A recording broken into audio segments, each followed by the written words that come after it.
We nearly had close to fatal accident. Like while I was like going to Shirdi, overtaking this bus, and there's another bus coming from that side. I thought I'd brake and go behind. I braked. And the car never stopped. You're like that Parsi that likes to look after their car. Yeah. That comes. But that's the Parsi or no Parsi, you have to be a car fiend, as I said, and you have to be in love with your machines. Yeah. And do you know the size of that screen at the back, which you so enjoy? Not really. For an actor, the size of the screen never matters.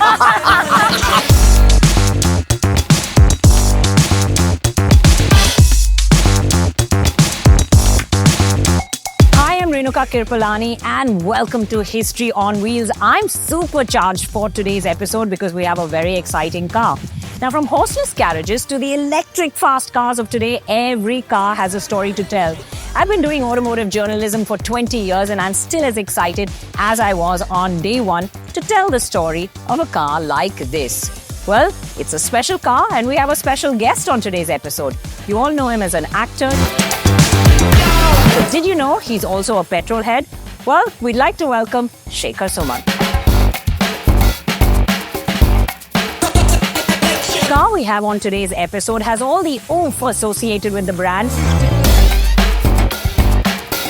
blending it into new levels of luxury and innovation. Yes, I'm talking about none other than the BMW i7.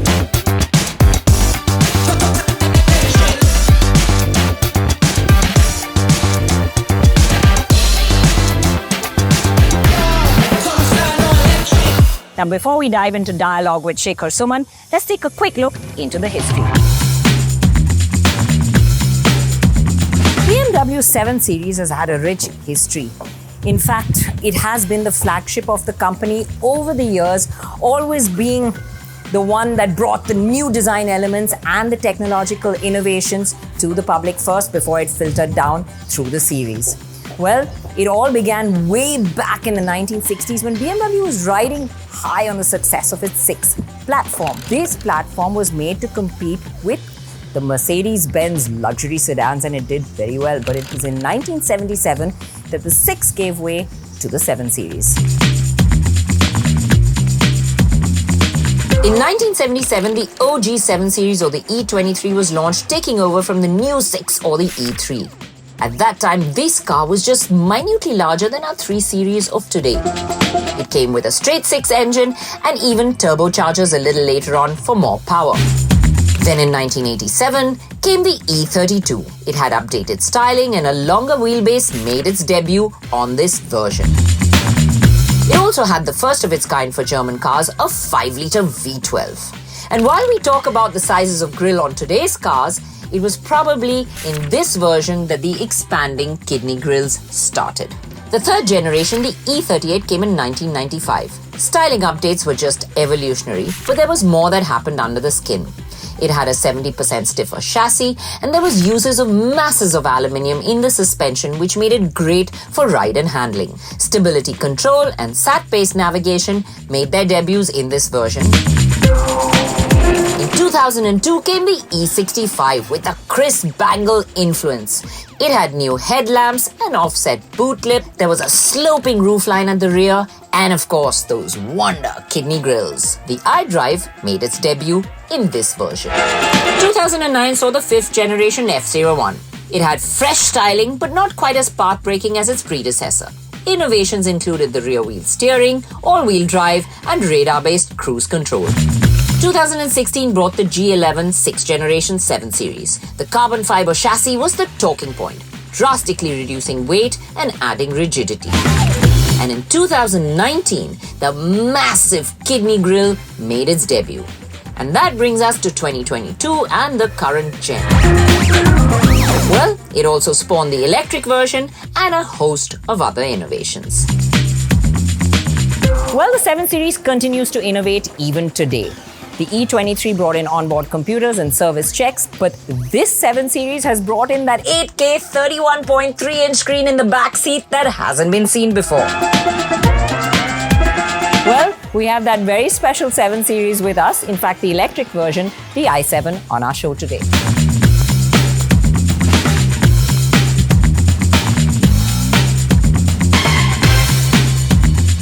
Welcome to our show, Shekhar. Thank you so much for being with us. Thank you. I'm sorry for dragging you out in this Not at all. heat, but Not at all. It's part of the game. We're all used to it. We need to fire you up a little bit. Yeah. We'll heat you up a little bit before we get you into the cool comfort of your car. Sure. Today we want to show the viewers a different side of you, a different side from the actor Shekhar Suman, the petrol head Shekhar Suman. I believe you always had a passion for cars. Always. Adhiyan was telling me you had many firsts as well in your garage. And you're an early adopter. Not on purpose. I mean, that happened by default. Yeah, and you're an early adopter of EV as well. Yes. So I love this car. The fact that it's silent, it's peppy, it's super looking, it's very comfortable, and it's got like a home theater. Yeah.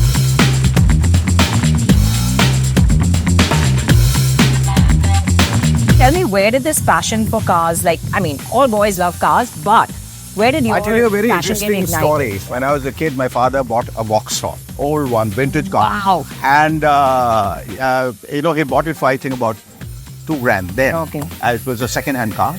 And we had to kind of push it every day. We had to Wind it up, wind it up every day. And every time it would stop at the oddest places and cause us huge embarrassment and stuff like that. For the life of me, I didn't know how the car functioned. Okay. So one day I saw somebody like opening the bonnet and putting some water in the radiator. So I assumed that the car ran on water.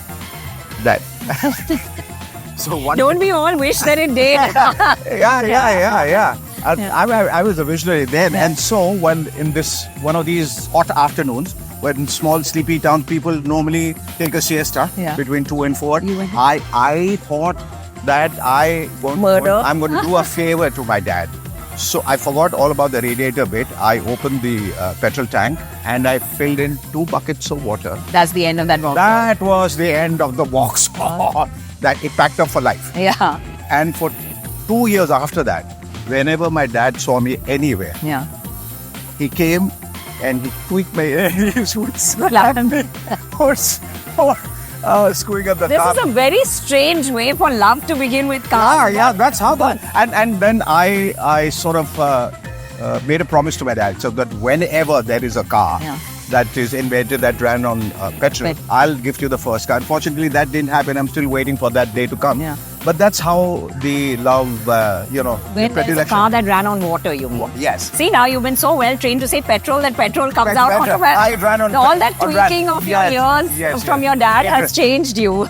Yes, it ran on water. Yeah. And but we are still waiting, but we are close to that. Now we got in electric. You're getting closer. Yeah.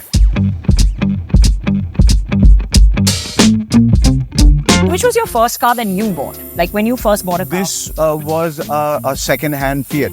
Okay. That we bought, and the person who sold it to us never said that the brakes would malfunction. So we have proper experiences with cars. So we nearly had close to fatal accidents. Like while I was going to Shirdi, overtaking this bus, and there's another bus coming from that side. I thought I'd brake and go behind. I braked, and the car never stopped. And like a film, my entire life, my wife was the other one there. My elder son, all of us, my sister, they were there. And that was the end of the day. I thought, I closed my eyes, and somehow the bus negotiated. It negotiated. And there was just enough space for a hair to plug in. So it was crazy.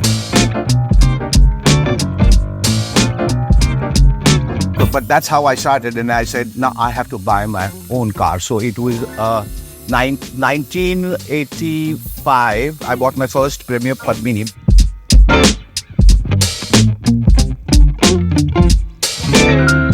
Bucket seats, broad shift gears, dark glasses, cool shit like ACs and the works and the music system. Bucket shift, bucket seats and floor shift means you're a car guy. Yes. Completely. Yeah, it has to be. Otherwise, you would have just bought the regular one. Yes.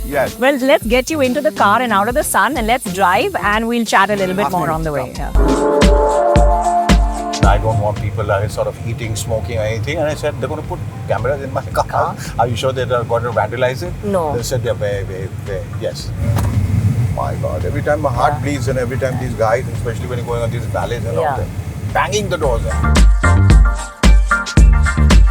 So you are truly, completely a car person, as I can see. Yes, because yes. You're like that Parsi that likes to look after their car. That comes. But that's the Parsi or no Parsi, you have to be a car fiend, as I said, and you have to be in love with your machines. Yeah.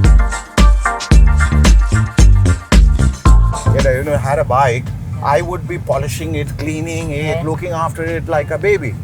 That's how it should be, not like those spoiled rich guys who buy it and just leave everything to their chauffeurs and the drivers, and then it rots.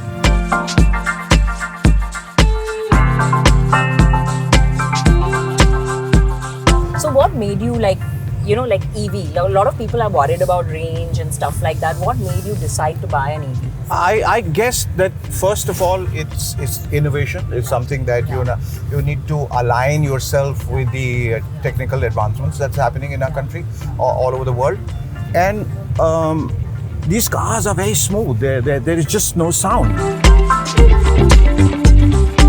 I think it was very tempting to kind of go in for a car like this, and I'm so happy I bought this. It's a pleasant ride. It's cool. It's peppy, as I said. You can touch 100. I'm a speed dope. I'm a maniac. So I would press on the gas and see touching 100, 120 in 3-5 seconds, which is very exciting. Yeah, because these electric cars have that instant torque. There's no lag. There's nothing. It's just boom and you go. And for me, it's more 4 wheels than 2. What about you? Do you prefer cars or bikes?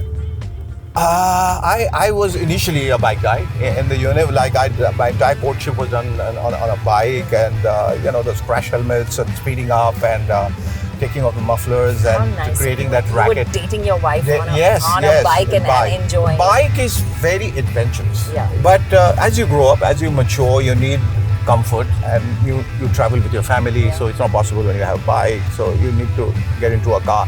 And then as you start discovering the comforts, the luxury, the speed, or whatever, the looks of a car, you get addicted to it. Like any guy's dream or anyone's dream, that the first car that I thought when I'll get rich or when I have the money I'll buy would be a Mercedes. And you did. And I did, the first S-Class 320 that I bought in India, and I was so proud of myself.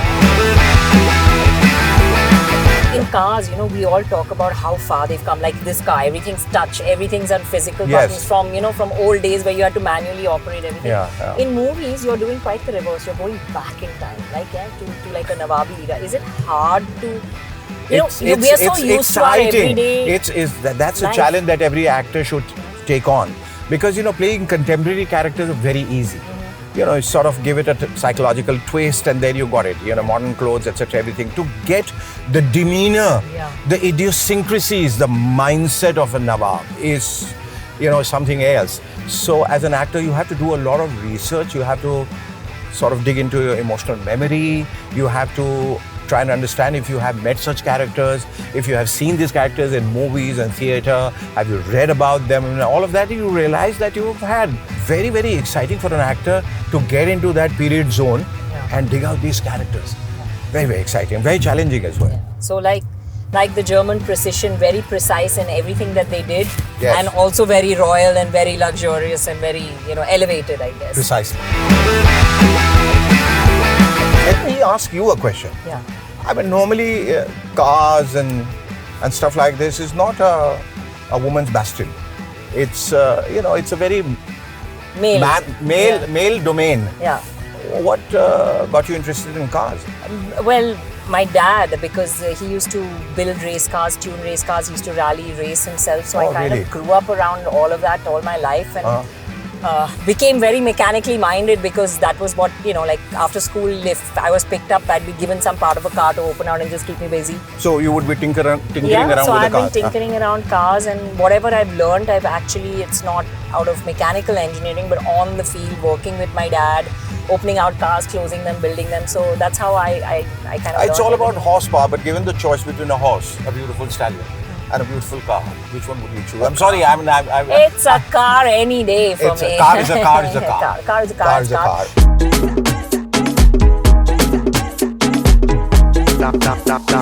Do you do long drives? Do you do a lot of long distances? I would like to go out, like now I believe the highway Delhi-Bombay is ready. I would like to drive down, yes. 12 hours, 15 hours. The maximum I have driven is till Mahabaleshwar. Okay. Go to Pune often, Shirdi, and all these places. But I love it. I love being on the wheel. Yeah. Yes. That's great. And you drive yourself when you go out of town? Yes. Yeah? Is there like a road trip that you've been wanting to do that you haven't done? Yes, that's on my bucket list. I mean, take the car and just go around Europe and all those. And even in India, I think just drive right up to Leh or go anywhere, just go berserk. Yeah. Yeah. Yeah. As long as we can go berserk behind the wheel, that's the intent. You should a nice have like German very autobahn where you can go wild. Yeah, wild. And you decide while you get your car out of the gate, then you decide where you have to go. And don't have like a pre-planned trip or something. That's the way a road trip boring. should be. Yeah, that's the way road trip is all about. Yeah, just stop where you want to stop, see what you want to along the way, and that's the joy of a road trip, right? That you can actually see so much more instead of going by plane. True. Do you like driving a lot yourself? Do you drive a lot yourself? Yes. That's the whole idea. Is you spend so much of money in a car, and then you give it to the chauffeur to kind of screw it up. Yeah. It doesn't happen. When you bought this car, you must have seen other electric cars as well. What was it that excited you about the BMW? Because I am quintessentially a BMW guy. Yeah. So I've had about 8 to 10 BMWs of different kinds, X5, X6, X7, all of that. That was quite a ride. That was quite a ride. I still have to get used to everything on buttons every time I step into this car. We're not used to, everything's we're not on accustomed to this whole idea of like pressing buttons and everything happening at the push of a button. Yeah. You put your leg, foot on the brakes and everything shuts. Yeah, exactly. Foot on the brake and the door shut. Every time I have a BMW guy coming over and explaining me things methodically, by the time he's out of the gate, I've forgotten. And there's always something new to learn. Exactly. Exactly. I know these days cars come so loaded with tech, it's amazing. But the best one I like is, the self-park thing. Yeah. The car comes and, it's through the satellite thing and it just goes and parks itself. And once you've taught it, it does it the next time itself. It never misbehaves. It's unlike a lot of us. Yes. Yeah. Well, before we let you go, we're going to do a quick rapid fire round. We're going to ask you a couple of very easy questions and then we're going to sneak a few tough ones in and see how much of a petrol head you really are. Okay. So, petrol cars or diesel cars? Petrol. More power. Yeah. Manual or automatic? Manual. He's a car guy. Do you like touch screens or do you like physical buttons? No, physical buttons. Yeah. And performance or luxury? I guess a bit of both. A bit of both, yes. Okay. So do you know why the BMW logo has these colors? Yeah, because the Bavarian flag is of the same color, consists of the same color. Okay, he's just beating me to all of this right now. And do you know the size of that screen at the back which you so enjoy? Not really. For an actor, the size of the screen never matters. Okay, I'll take that one. But it's a 30.3-inch 8K screen that's at the back of the car. But thank you so much for taking the time to be on the show with us. We really had fun talking to you and we wish you all the best. Thank you so much. Thank you guys.